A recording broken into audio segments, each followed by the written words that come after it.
Hello, and welcome to this week's edition of the ZonaZoo Sports Report. I'm Maddy Rundin alongside Ben Gabrielson. And Ben, I think it is safe to say that Mike Stoops did not get the desired results he wanted out of this weekend's homecoming as the Cats fell on the road to Iowa 27-17. That's right, Maddy. And quarterback Matt Scott struggled mightily in his first road test as the Arizona quarterback, going 4 of 14 for 50 yards and an interception. That offense really wasn't anything to write home about at all that second half, though, only with 94 total yards, 2 of 12 on third down conversions. They came in with the fifth largest rushing attack in the nation, were slowed mightily only to 148 yards there. So that led to the decision this morning. That's right. Well, because of Matt Scott's erratic play, it was decided this morning that Nick Foles is going to be named the starting quarterback for the road trip at Oregon State. So that is a big development there. Honestly, I believe that with the change of quarterback, I think you'll see a little bit more production out of the offense. I mean, Matt Scott did struggle, and he did succumb to the pressures of the road. So let's see if Nick Foles can be a little cooler under pressure, you know? Yeah, I definitely agree that the quarterback change was needed. Matt Scott has been struggling these last couple games. As I said, was just kind of trying to go downfield too much. But I think that Sonny Dykes, the offensive coordinator, really needs to take a little more fire for this. Offensive sluggish start as we've had here against a somewhat good defense in Iowa. He hasn't really taken much of the heat. It's been all about the quarterback so far, and his play calling really hasn't been that well. I mean, going 2 of 12 on third down conversions, you got to figure something out there. You have to convert third downs to keep drive alive because the Arizona defense was tired all day. Oh, absolutely. The Iowa offense had the ball for 38 minutes. That's just too long for a defense to be out on the field. That's right. And I mean, the only real spark plug against Iowa was Nick Grigsby, and he only broke out for, a big gain one time in that game.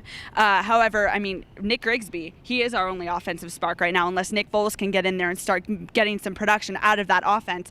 But Grigsby is fourth in the nation in rushing yards behind Cal's Javid Best, who had a monster weekend last weekend. So that's good of Grigsby, but we do need to spread the ball around a little more if Arizona wants to continue, to dominate offensively like their defense is dominating. Right, exactly. And I mean, Iowa had 7-8 guys in the box ready for Nick Grigsby because that running game was really the only offensive threat that we had.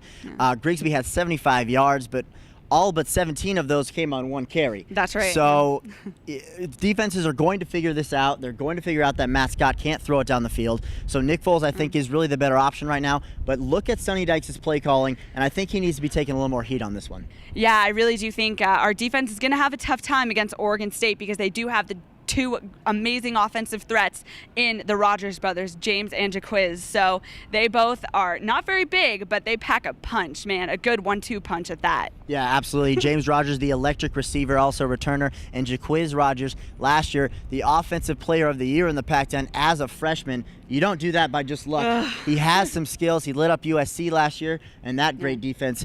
So he's going to be back. Those two will be electric playmakers. But that Oregon State defense has shown a little depleted. Has shown some weaknesses, got thrown around against Cincinnati. So that'll be a good test to see if this offense is really coming along because that Oregon State defense is definitely vulnerable. That's right. Well, they are only returning 3 starters on defense, and they are without offensive wide receiver Sammy Strotter. So that's going to be but I think the Rogers brothers can pick up the slack from the gaping hole that Sammy Strotter left. And the defense might be a little vulnerable, but that remains to be seen. So anytime you travel to Corvallis, it's going to be a battle. That's right.